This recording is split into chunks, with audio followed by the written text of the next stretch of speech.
This is All India Radio. In the program Spotlight, now we bring you an exclusive interview with Chief Election Commissioner Sushil Chandra on Election Commission of India and the democratic process. The interviewer is AIR correspondent Anand Chaturvedi. We all take pride in India being the largest democracy in the world, and the first step to ensure a true democracy is holding free and fair elections. Election Commission of India is the independent constitutional body which is entrusted with the job of conducting such elections in the country. Today we are joined by Chief Election Commissioner Sri Sushil Chandra, who is the 24th CEC of the country. Mr. Chandra will help us get a deep insight into the tough task of conducting elections in a diverse country like ours. We will delve into the challenges faced and the roadmap ahead. Welcome to our show, Mr. Chandra. Thank you, Mr. Anand. How challenging is it to hold elections across the country and even in a state? What arrangements are made by the Commission when do the advanced preparations begin? Every election is a challenge for the Commission, whether it is a state election or a parliamentary election. And lot of preparation is required. And in the Commission, whenever election is due, the preparation start, I think, 6 months prior to that. It was a huge genetic exercise, I would say that. I think in this country, where we have got 93.76 electors and such a diversity of the geography, such a diversity of the language is a very big challenge for the Election Commission to conduct the elections. As far as the preparations are concerned, wherever any election is conducted, first and foremost important is the voter. And the first thing is that how each and every person should be enrolled in the electoral rolls, because that is the most important thing, that our motto always is that no voter should be left behind. So first is the registration of voters, and whenever any election is due, we go for a special summary revisions also, and we want that each and every person who is of eligible age and eligible criteria should be enrolled in our voter list. And for that, special emphasis is given to the female voters also. The persons who have attained the 18 plus age, that should be taken. The persons with the disabilities, this is a very challenging task as to how they should also be included in the electoral process. So from all fields, we want that the person should be included in the electoral rolls. For that, our officers who are in the field, they take a special drive to include all the persons in the electoral rolls. So that is the first and foremost important thing. After that, how the elections are to be conducted actually. That how many polling stations will have to be prepared. What are the facilities which we have to give on the polling stations. How the observers will have to be deployed there. How the CAPF, the Central Armed Police Forces, will have to be put to give a full confidence to the vulnerable areas also, and how to protect our polling stations, how the EVM will be transferred absolutely in a safe atmosphere to that particular constituency, and how the assured minimum facilities will have to be provided on the polling stations. Special arrangements are also made for the persons with disabilities, the senior citizens, the ladies. Commission has taken some new initiatives that in every constituency there should be some booths which are totally managed by the women. And that has given a confidence to women also, and participation of more women into the polling stations, so that women can come out to cast their vote. And besides that, how to do the postal ballot system. The Commission has started very recently that the postal ballot system should also be introduced to the very senior citizens like 80 plus COVID patients and PWDs, that is the person with disabilities. And you will be happy to know that during these elections of 5 states, we got something around 13.6 lakhs postal ballots as against earlier times of 3 lakhs only. So it is almost 4.5 times more postal ballots. Though many persons want to come on the polling stations, but they are not in a position to that, the Election Commission goes to their doorstep. And I will say that the Election Commission at the doorstep of the voter. And in a very objective manner and in a very transparent manner, with the videography and with the independent person, the vote is cast by the senior citizens, COVID patients, persons with disabilities. Their arrangements are also made as how can they come to the polling stations. For the PWDs, we provide even the wheelchairs. We make arrangements of calling them to the polling stations. So it's a huge exercise, and that is why it takes almost 5 to 6 months for the preparation at the Commission level. Because in the staff, if you see in the Commission, is 400 persons. But when the election comes, number of persons are there in the field, and it is multiplied. Because during these elections also, though there were only 822 seats, but our staff was 30 lakh which were deployed for these elections, and there were 2.7 lakh polling stations, 2.7 lakh EVM. So this whole arrangement will have to be done, and a very large exercise in this country, and on which the Election Commission feels really pride that such a gigantic exercise is done with the help of so many persons and is totally voter-centric. Sir, revision of electoral rolls is an enormous task, and Election Commission has stood up to its reputation in actually maintaining the sanctity of the electoral rolls. How are you able to manage this gigantic task, and how this process has evolved and made voter-friendly over the years? In 1951, when the first election held in this country, there were something around 17 crore voters. And today, we have got 93.7 crore voters. So the continuous efforts of the Commission is that each and every person should be enrolled as a voter. And for that, we direct our officers that they will have to go intensively in enrolling the persons as a voter, which is the foremost duty under the Constitution to the Election Commission. And we go to colleges, because if a person has attained the age of 18 years, then he should be immediately made a voter on 1st of January. And we find out the sex ratio of a particular district also, and how many ladies are there. So our officers go from door to door also. That is, the person has not become a voter, and in that cases, they should be made voter. Similarly, PWDs, we get a list from the Social Disability Department also, that how many PWDs are there, they should be made enrollment in the order.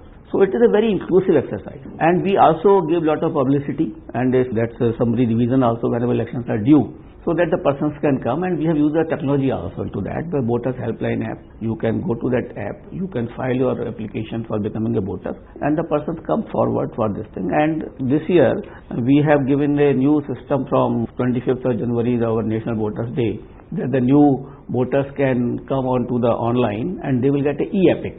So I'm happy to tell that something around 18 lakh new voters have downloaded their e-epic. So they got that e-epic card himself from the computer system and they downloaded that. So we want that technology should help them, to the youngsters who are there. They can go to the sites, get the registration done and get their e-epic. So it is a very elaborate exercise which is done every year, and during elections it definitely is done, because up to the date of nomination, if a person is filing the nomination, a candidate, the name can be enrolled in the voter. Sir, the electronic voting machines have ensured the sanctity of the poll process over the years. What is your take on the performance of the EVM's different elections? EVM is absolutely such a good machine that every Indian should feel pride on that. It is the Election Commission which has pioneered that particular machine, and over the years, this has started in 2004. And in 2017, we added VVPAT also with that, so that a person can see which vote has been casted by that particular voter.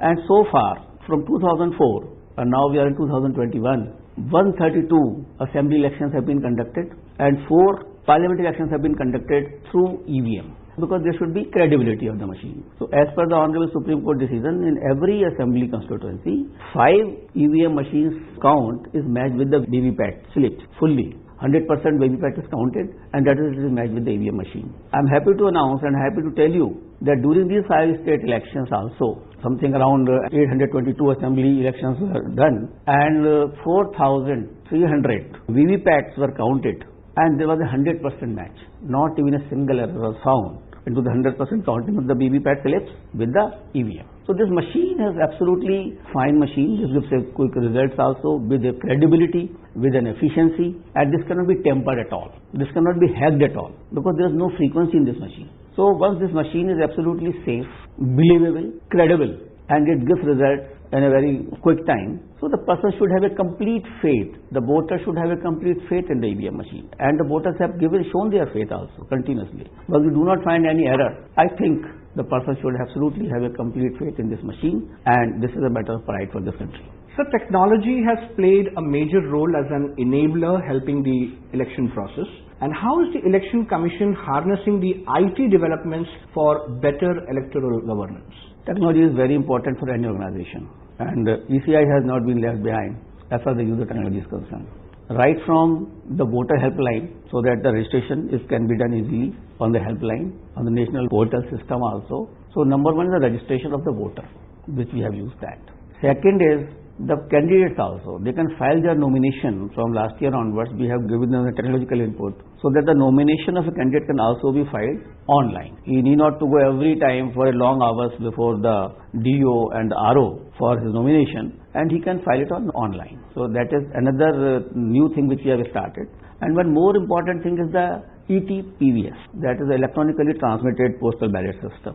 As you are aware that our many armed forces are at a very, very different locations, and how can they come and cast their votes? So for them, we electronically transmit the ballot paper of their constituency, and that is transmitted back to us.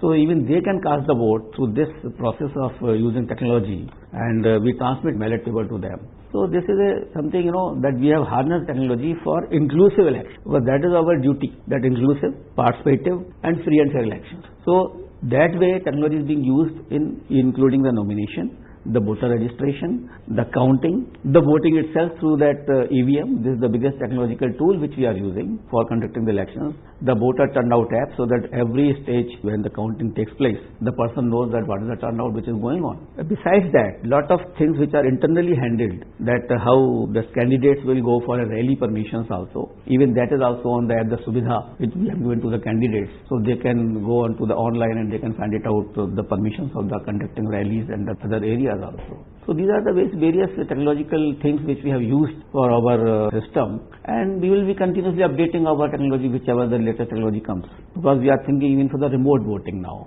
and the persons who are living in different cities.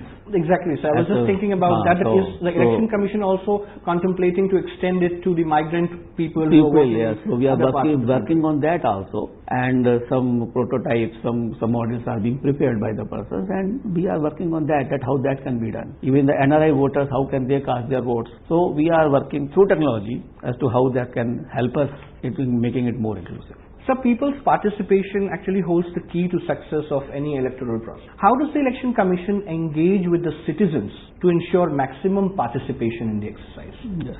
Very rightly you have said, it is the voter who is the pivot of the total democracy of this country. So we will have to see that participation should be to the largest possible extent. When the first election started in 1951, it was 45.6% the participation, the voter turnout. And the elections which we have done very recently in these 5 states, in the 3 states the voter turnout was 82%, and in 2 states it was something around 74%.